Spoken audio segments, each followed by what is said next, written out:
جو شخص چاہتا ہے اس کا خاتمہ بالخیر ہو، اس کو موت حسن خاتمہ ہو اس کا، وہ لوگوں کو حسن ظن دے، یا یہ معاملہ ہو گیا یا وہ معاملہ ہو گیا، لیکن لوگوں کے معاملے میں مارجن ہی بالکل نہ دینا. سبحان اللہ یار. ابھی یہ دیکھیں یہ جو حدیث ایک واقعہ ہے عبداللہ بن عمر بن عاص رضی اللہ عنہ کا، اتنا مطلب یہ حسن ظن کے بارے میں اتنا زبردست واقعہ ہے کہ نبی کریم صلی اللہ علیہ وسلم وہاں تشریف فرما تھے تو ایک شخص آتے ہیں تو نبی کریم صلی اللہ علیہ وسلم کا یہ شخص جنتی ہے.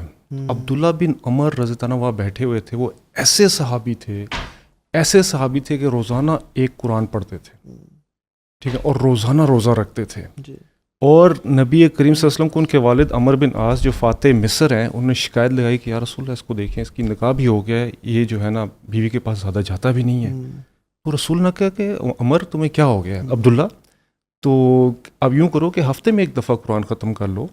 انہوں نے کہا یا رسول اللہ میں کر سکتا ہوں. انہوں نے کہا 3 میں کر لو. کہ نہیں یا رسول اللہ میں 1 دن میں کروں گا. تو تمہاری مرضی ہے. روزہ چلو یوں کرو 1 دن چھوڑ کے 1 دن، جو میں نے آپ کو یہاں میں 20 بتائے نہیں یا رسول اللہ میں کر سکتا ہوں، روزانہ رکھوں گا. کہتے ہیں انہوں نے کہا یہ کیا انہوں نے، اور پھر جب وہ بوڑھے ہوئے تو پھر رکھے نہیں یہ. تو کہتے کاش میں رسول اللہ صلی اللہ علیہ وسلم کی بات مان لیتا، اگر اب میں شرمندہ ہوں کیونکہ میں نے رسول اللہ صلی اللہ علیہ وسلم کو بات کر دی ہوئی اور مجھے رکھنے ہیں، تو اب جو قضا ہوتے ہیں مجھے کرنی پڑتی ہیں، میں بوڑھا ہو گیا مجھ سے ہوتا نہیں. یہ صحابی ہیں، یہ وہاں تشریف فرما تھے. رسول نے کہا یہ شخص جو ہے جنتی ہے. تو ان کو بڑا تجسس ہوا، انہوں نے کہا کہ یہ شخص جنتی کیسے ہے. تو کہتے ہیں میں اس کے گھر چلا گیا کہ چاچا میں آپ کے گھر میں جو ہے رہ لوں.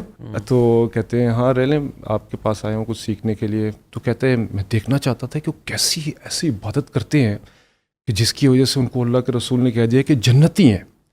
تو کہتے ہیں میں گیا ان کے گھر 1 دن ٹھہرا. میں نے کہا ابھی رات کو اٹھیں گے اور ساری رات تہجد پڑھیں گے. کہتے ہیں میں رات کو انتظار کرتا رہا، اسے اٹھا ہی نہیں کوئی. اس کے بعد صبح ہوگی، میں نے کہا شاید بیمار ہوں گے. صبح فجر پڑی، انہوں نے واپس آ کے اپنے کام پہ چلے گئے. اگلا دن ہوا، میں نے کہا آج یہ رات ساری لگائیں گے، اور رات کو پھر نہیں. اسی طرح اپنا نارمل اٹھے اور اٹھ کے جا کے فجر پڑی، اور تیسرا دن ایسے ہی. اب وہ بڑا حیران کہ یہ کیا، اب یہ تو عبادات کا پہاڑ تھے، اتنا زیادہ عمل. تو پھر انہوں نے تیسرے دن کہا کہ مجھے آپ اجازت دیں حضرت، میں جانا چاہتا ہوں. میں اس لیے آیا تھا، وجہ یہ تھی کہ رسول اللہ صلی اللہ علیہ وسلم نے آپ کو جنت کی بشارت دی تھی، میں دیکھنا چاہتا تھا کہ آپ آخر کیا ایسی عبادات کرتے ہیں. تو جاتے انہوں نے کہا کہ ہاں، کہتے ہیں عبادات تو میں کچھ نہیں کرتا، لیکن ایک کام ہے جو میں کرتا ہوں روز رات کو. کہتے ہیں وہ کیا کرتے ہیں؟